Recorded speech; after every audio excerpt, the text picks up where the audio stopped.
मैं क्रांति सर। पिछली कक्षा में हम लोगों ने पैरेलल प्लेट कैपेसिटर के कैपेसिटेंस का मान प्राप्त किया था।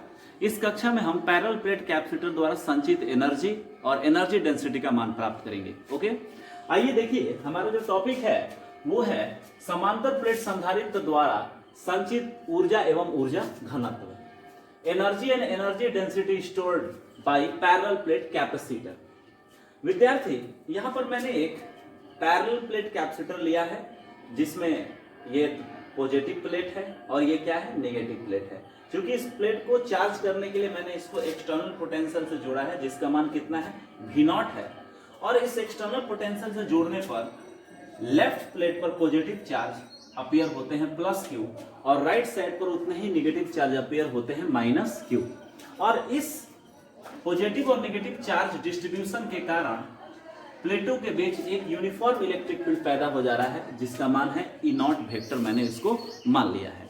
विद्यार्थी, अब हम यहाँ पर देखते हैं कि आखिर जब हम किसी कैपेसिटर को चार्ज कर रहे हैं तो इसके अंदर ऊर्जा जो संचित हो रही है वो क्यों संचित हो रही है।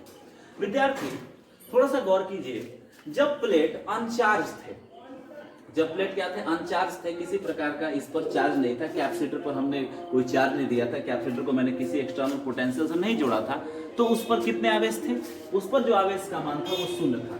लेकिन जैसे ही आप कैपेसिटर को किसी एक्सटर्नल पोटेंशियल से जोड़ते हैं तो क्या होता है, कैपेसिटर के प्लेटों के बीच एक इलेक्ट्रिक फील्ड पैदा हो जाते हैं। और ये इलेक्ट्रिक फील्ड क्या करते हैं, इन इलेक्ट्रिक फील्ड के कारण तो यहां देखिए कि जब हम इससे पैरेलल प्लेट कैपेसिटर को एक्सटर्नल पोटेंशियल से जोड़ते हैं तो उसके पीछे यूनिफॉर्म इलेक्ट्रिक फील्ड पैदा हो जा रहा है। अब थोड़ा सा गौर कीजिए, सबसे पहले सोचिए कि शुरू में इस कैपेसिटर पर किसी प्रकार का कोई आवेश नहीं था, क्योंकि इनिशियल कंडीशन में कोई आवेश नहीं था, ये अनचार्ज कैपेसिटर है।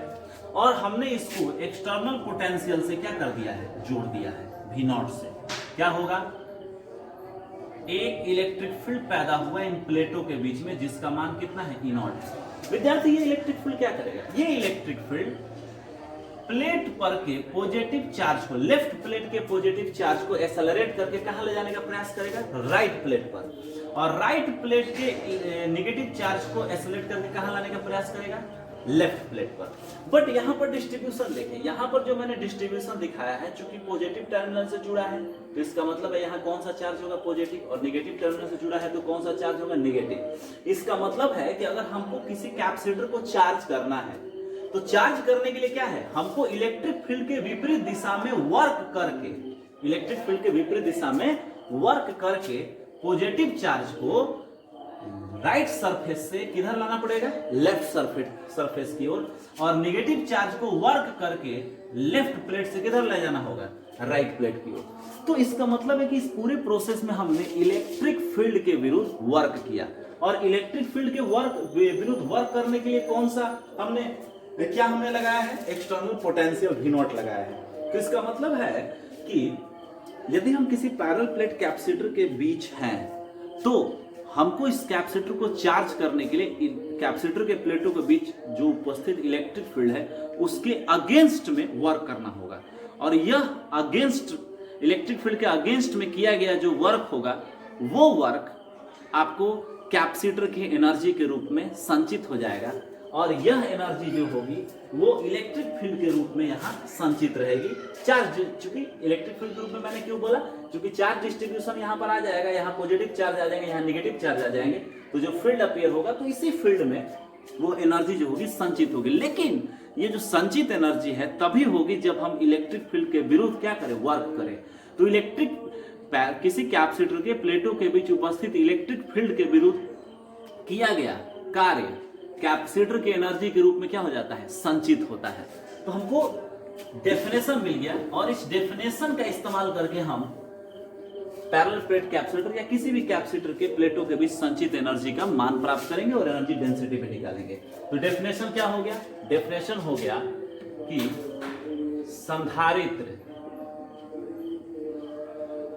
संधारित्र के एक प्लेट से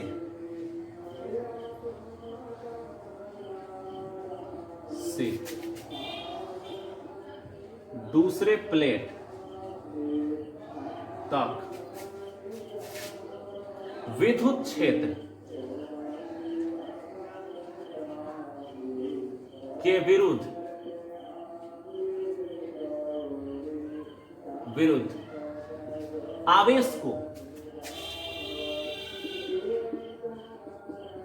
आवेशों को ले जाने में किया गया कार्य संधारित्र की ऊर्जा के बराबर होता है या संधारित्र की ऊर्जा के रूप में संचित हो जाता है। आप इसको डेफिनेशन में लिख सकते हैं। इसका मतलब है, थोड़ा सा गौर करते हैं कि अगर हमको कैपेसिटर की एनर्जी निकालनी है तो इस एनर्जी को मैं डिनोट कर रहा हूं यू कैपेसिटर।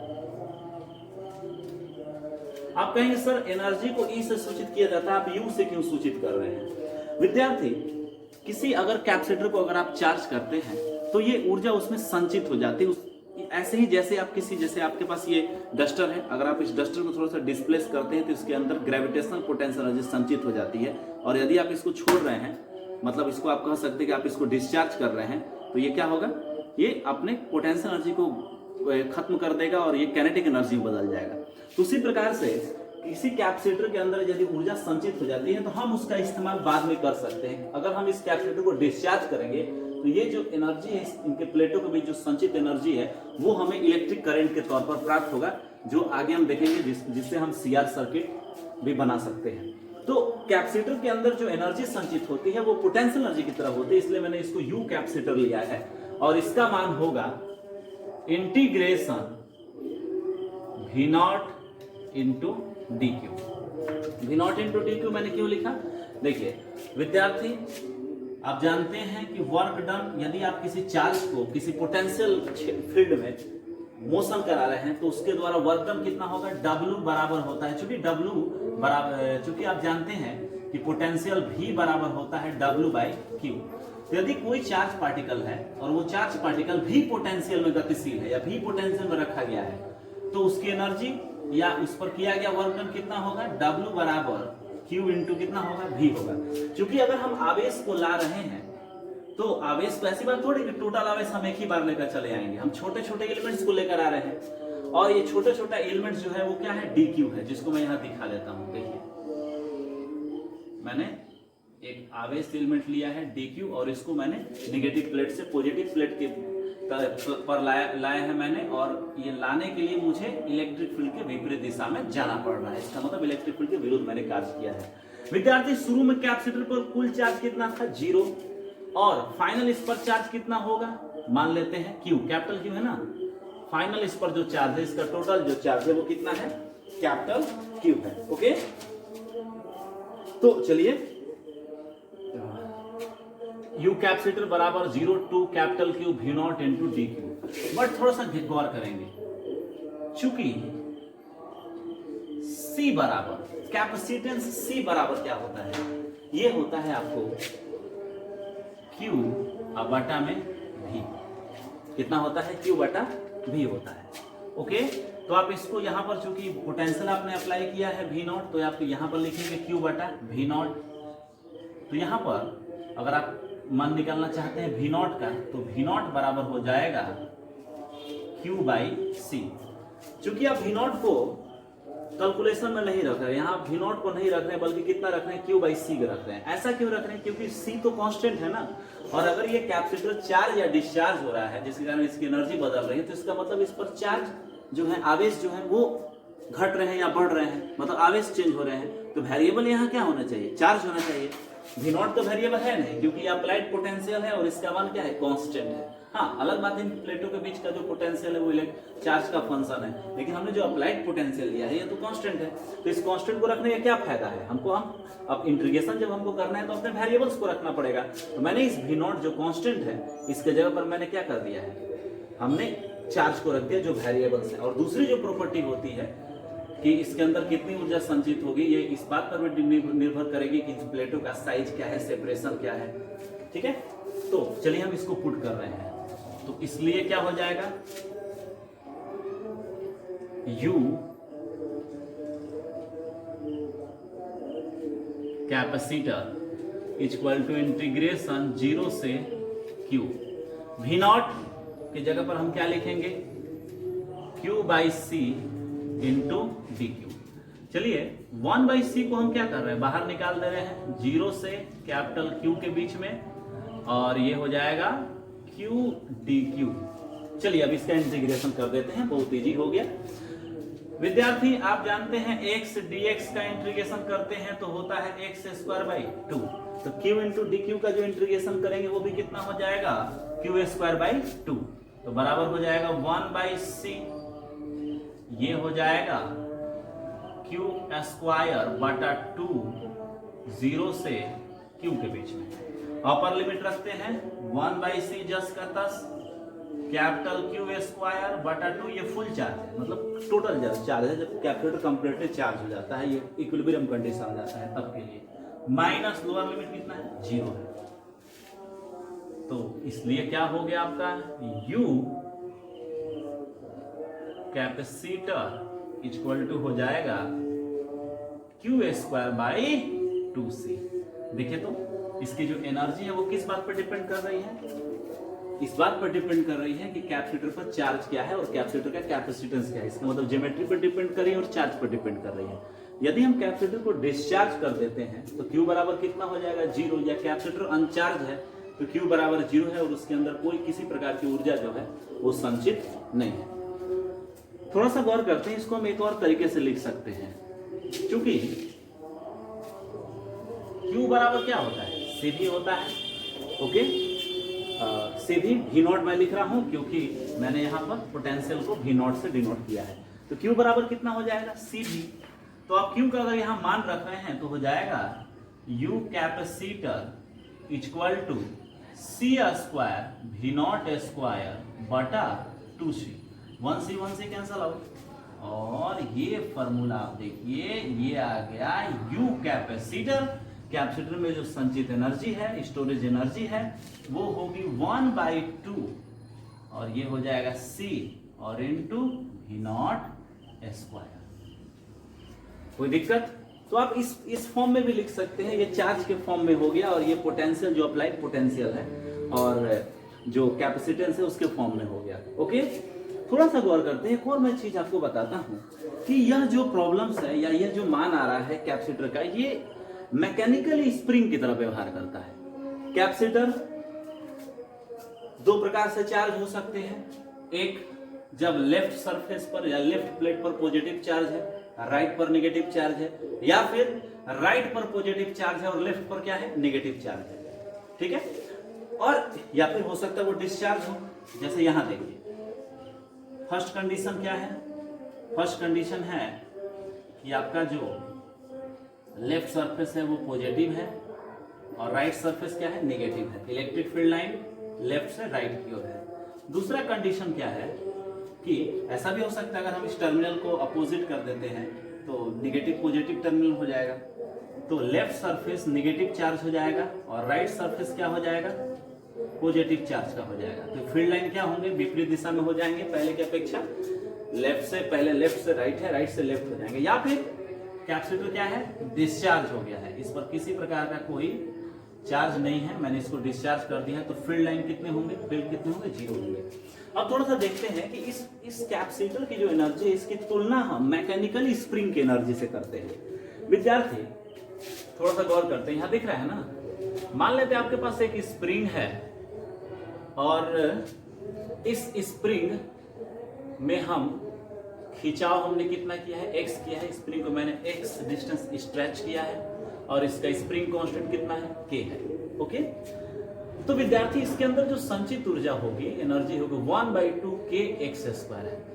तो यहां अगर हम स्प्रिंग क्या करता है, अगर आप स्प्रिंग को स्ट्रेच कर रहे हैं तो इसके अंदर ऊर्जा संचित होती है, अगर आप इसको कंप्रेस कर रहे हैं तभी इसके अंदर ऊर्जा संचित होती है, और अगर आप इसको इक्विलिब्रियम कंडीशन में छोड़ देते हैं तो इसके अंदर कोई ऊर्जा नहीं होती है। तो इसका मतलब इसके दो प्रकार के डिस्प्लेसमेंट हो सकते हैं, या तो हम इसको स्ट्रेच करें या फिर हम इसको क्या करें, कंप्रेस करें।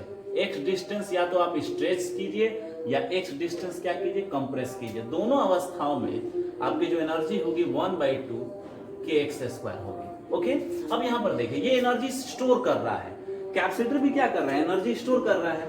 यहां देखिए अगर कैपेसिटर की एनर्जी को आप यहां लेते हैं स्प्रिंग की एनर्जी से तुलना करने के लिए, तो ये होता है 1/2 c इंटू v0², जहां भी क्या है, पोटेंशियल है, वेलोसिटी नहीं पोटेंशियल है। आप इसको इस प्रकार लिख सकते हैं 1/2, और इस वाले मान को आप यहां ऐसे भी लिख सकते हैं q²/c। विद्यार्थी थोड़ा सा गौर करते हैं, Q क्या है। ये अगर आप इस प्लेट पर गौर कर रहे हैं, थोड़ा सा कैमरा इधर घुमाइएगा, प्लेट पर अगर आप गौर कर रहे हैं तो आप देखिए यहां पर क्या हो रहा है, चार्ज जो है वो वैरी कर रहे हैं। पोटेंशियल तो कांस्टेंट है, चार्ज वैरी कर रहा है, लेफ्ट से राइट पर जा रहा है, राइट से लेफ्ट पर जा रहा है, कम है ज्यादा है, मैक्सिमम मान प्राप्त कर रहा है, जीरो मान प्राप्त कर रहा है, कभी पॉजिटिव है कभी नेगेटिव है। यहां पर देखिए स्प्रिंग के लिए क्या है, डिस्प्लेसमेंट कभी पॉजिटिव है कभी डिस्प्लेसमेंट क्या है, निगेटिव है। तो इस कारण क्या है कि चार्ज जो है वो डिस्प्लेसमेंट की तरह कार्य कर रहा है। मैकेनिकली जिस प्रकार डिस्प्लेसमेंट है, इलेक्ट्रिकली कैपेसिटर के लिए वहां क्या है, चार्ज है। तो इसका मतलब है कि x मैकेनिकली अगर किसी स्प्रिंग का जो डिस्प्लेसमेंट x है वो कैपेसिटर पर उपस्थित चार्ज के समतुल्य है, इक्विवेलेंट है। और यहां देखिए स्प्रिंग कांस्टेंट जो बताता है कि स्प्रिंग का कितना स्टिफनेस है, उसको खींचने के लिए हमको कितना यूनिट डिस्प्लेसमेंट करने के लिए कितना बल लगाना पड़ेगा, वो किसके समतुल्य है, 1/c के है।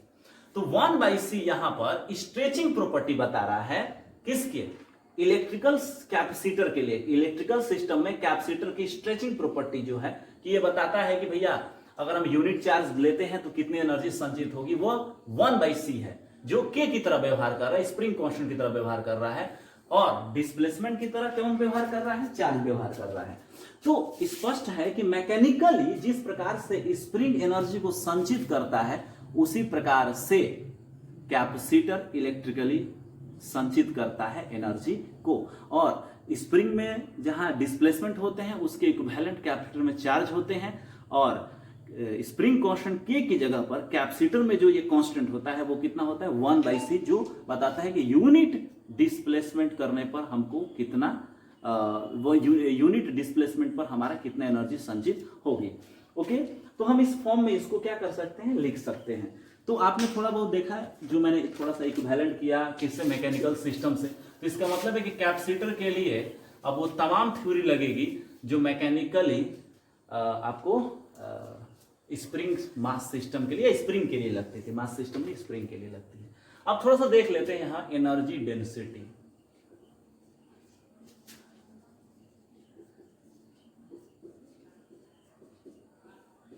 ऊर्जा घनत्व, एनर्जी डेंसिटी। आइए हम एनर्जी डेंसिटी पर बात कर रहे हैं। विद्यार्थी, एनर्जी डेंसिटी का मतलब होता है कि यूनिट वॉल्यूम में ऊर्जा का कितना मान है। तो इकाई आयतन में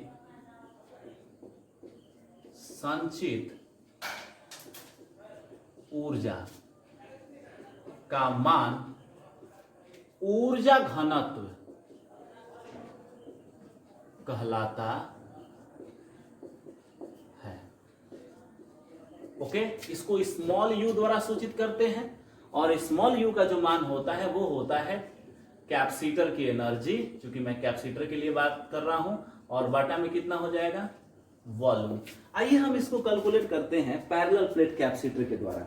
हमारे पास पैरेलल प्लेट कैपेसिटर है और इस पैरेलल प्लेट कैपेसिटर में संचित जो एनर्जी है और उसका जो वॉल्यूम है हम उसको डिवाइड कर रहे हैं। ठीक है विद्यार्थी, यहां देखिए आपके पास ये कैपेसिटर है। ओके, चार्ज मैंने कर दिया इसको। विद्यार्थी, कैपेसिटर के बीच का जो डिस्टेंस है, प्लेटों का जो डिस्टेंस है वो d है, क्रॉस सेक्शन एरिया कितना है, a है। तो वॉल्यूम कितना होगा, वॉल्यूम होगा A into D, cross section area गुने डिस्टेंस, ये वॉल्यूम हो गया। इलेक्ट्रिक फील्ड कितना है यहाँ पर, ई नॉट मैंने लिखा है ना, हाँ ई नॉट है। कैपेसिटर की जो एनर्जी है वो कितनी है, कैपेसिटर की एनर्जी है U capacitor equal to 1/2 C into V naught square. 1/2 parallel plate capacitor मैंने लिया है तो सी बराबर epsilon naught A by d into कितना हो जाएगा वी नॉट स्क्वायर। थोड़ा वी नॉट को हम क्या लिखते हैं, इलेक्ट्रिक फील्ड कितना है ई नॉट है ना, तो अगर इनके बीच पोटेंशियल, चूंकि हमने इसको फुल चार्ज कर दिया है, कंप्लीट ये चार्ज हो गया है और चार्ज कर दिया है, तो एक्सटर्नल जो हमने पोटेंशियल अप्लाई किया है उतना ही पोटेंशियल इन प्लेटों के बीच होगा। तो इसका मान हो जाएगा, चूंकि पोटेंशियल भी बराबर ई डॉट डी आर होता है, तो इलेक्ट्रिक फील्ड ई नॉट है और डी आर मतलब डिस्टेंस डी है प्लेटों के बीच का, तो ई नॉट इंटू कितना हो जाएगा डी हो जाएगा। तो लिखेंगे इसको ई नॉट इंटू डी का square, 1/2 epsilon naught A by d into E not square into D square. Okay ठीक है, सॉरी ये छूट रहा है वॉल्यूम, ये हाँ ये हो गया यू कैपेसिटर 1/2, ठीक है, डिवाइड बाई वॉल्यूम ना, ए इंटू डी, ए कैंसल आउट हो गया, 1/2 एप्सिलॉन नॉट ये डी डी एक साथ होंगे, इनको स्क्वायर को कैंसिल कर देंगे और ये बचेगा 1/2 epsilon not E not square. तो आपकी जो एनर्जी डेंसिटी होगी, आप इसको कटाकर देख लीजिएगा, U बराबर होगा 1/2 एप्सिलॉन नॉट इंटू कितना होगा ई नॉट स्क्वायर। ये जो प्रॉपर्टी आया, ये जो फॉर्मूला हम प्राप्त कर रहे हैं, ये फॉर्मूला हमको सबसे ज्यादा जानकारी देता है इलेक्ट्रिक फील्ड, इलेक्ट्रिक जो एनर्जी संचित है कैपेसिटर में, उसके बारे में थोड़ा सा गौर कीजिए। U जो है 1/2 epsilon not into E not square है। यहां पर किसी प्रकार का कोई डायमेंशन नहीं है, कैपेसिटेंस शामिल नहीं है, ये बीच का डिस्टेंस नहीं है कैपेसिटर का क्रॉस सेक्शन एरिया नहीं है, कैपेसिटर का चार्ज नहीं है, कैपेसिटर का पोटेंशियल नहीं है। ये स्पष्ट तौर पर बता रहा है कि किसी भी कैपेसिटर में जो ऊर्जा संचित होती है वो उसके इलेक्ट्रिक फील्ड के तौर पर होती है, इलेक्ट्रिक फील्ड के रूप में होती है, क्योंकि यहां पर देखिए एनर्जी डेंसिटी में केवल इलेक्ट्रिक फील्ड है।